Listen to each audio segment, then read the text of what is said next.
Chers amis, chers frères et sœurs, bonjour, bienvenue dans ce nouveau format court. Aujourd'hui, un sujet un petit peu polémique quand même, hein, le jugement dernier. C'est vrai, aujourd'hui on n'en parle plus beaucoup. On entend même dire que c'est faux. C'est vrai ou c'est faux? Alors, c'est dans Saint Matthieu, c'est dans l'Évangile, c'est au chapitre 25. On peut lire le récit des versets 31 à 46. C'est un très beau et très long passage, mais de l'avoir affublé de ce titre, le jugement dernier, pas facile. Hein. Alors, je vais vous lire 3 extraits. Quand viendra le Fils de l'homme dans sa gloire et les anges avec lui, alors il s'assoira sur son trône de gloire, et se rassembleront devant lui toutes les nations. Il séparera les uns des autres, comme le berger sépare les brebis des boucs. Il mettra les brebis à sa droite et les boucs à sa gauche. Alors le roi dira à ceux qui sont à sa droite, « Venez les médits de mon Père, héritez du royaume, préparé pour vous depuis la fondation du monde. » Alors il dira aussi à ceux qui sont à sa gauche, « Allez loin de moi, maudits, au feu éternel, préparé pour le diable et pour ses anges. » Waouh, impressionnant. Après avoir entendu cela, qu'en pensez-vous? Ben moi je dirais qu'on ne comprend pas grand-chose, hein, pour ne pas dire que l'on ne comprend rien. En tout cas, on comprend qu'il s'agit d'images, bien sûr, mais des images avec des affirmations. Et ça fait même un peu peur. Alors, une première chose d'abord, hein, ça c'est la première idée. La perspective énoncée de se retrouver en présence de Jésus et de savoir que c'est lui qui va trier tout ce qui vaut le coup dans ma vie, honnêtement, moi me voilà rassuré.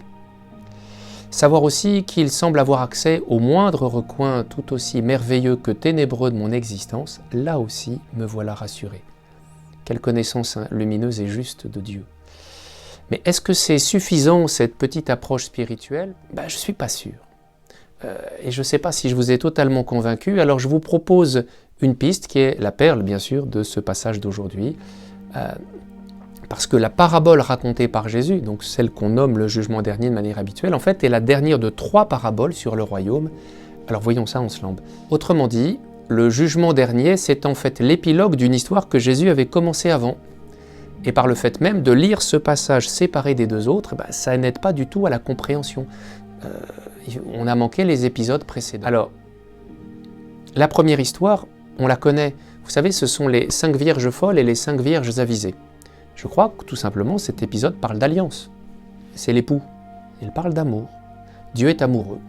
Et la réponse à cet amour, on le voit bien avec les vierges, il faut qu'elle soit personnelle. Je ne peux pas être représenté par quelqu'un. La seconde histoire, on la connaît aussi. Vous savez, ce sont les serviteurs qui reçoivent tous leurs talents. Ben, vivre sur terre réclame un sacré boulot. Hein. Subir son destin, non, le maître, il n'aime pas ça. Et j'ai bien des choses à réaliser ici-bas, et par moi-même, c'est à moi de me remonter les manches. Et donc la dernière histoire, eh bien le dernier épisode, c'est le lien avec le prochain. Parce que si on fait bien les connexions correctement, on se rend compte qu'il n'est pas question de Dieu dans l'histoire, mais juste du bien que j'ai fait à le tel, à un tel, à un tel. Donc, en fait, pour conclure, l'ultime jugement que Jésus présentera à tout homme à la fin du temps de ce monde, est-ce que tu m'aimes ? Est-ce que tu m'aimes par toi-même? Est-ce que tu aimes Dieu personnellement? Ça, c'est la première histoire. Est-ce que tu m'aimes assez dans ta vie pour faire en sorte que tu la prennes en main et qu'elle soit belle? Est-ce que tu as pris soin des hommes et des femmes de destin que tu as croisés à ton époque? Tous et chacun, on est capable de se retrouver face à ces interrogations. Voilà, cette vidéo est maintenant terminée. Si elle vous a plu, bah, vous savez comment ça marche, un petit pouce bleu. N'hésitez pas à vous abonner si ce n'est pas déjà fait, parce que comme ce confinement reprend, il y aura très régulièrement des vidéos qui vous seront proposées de ce style ou d'un autre. Voilà, à très bientôt, bonne fin de journée.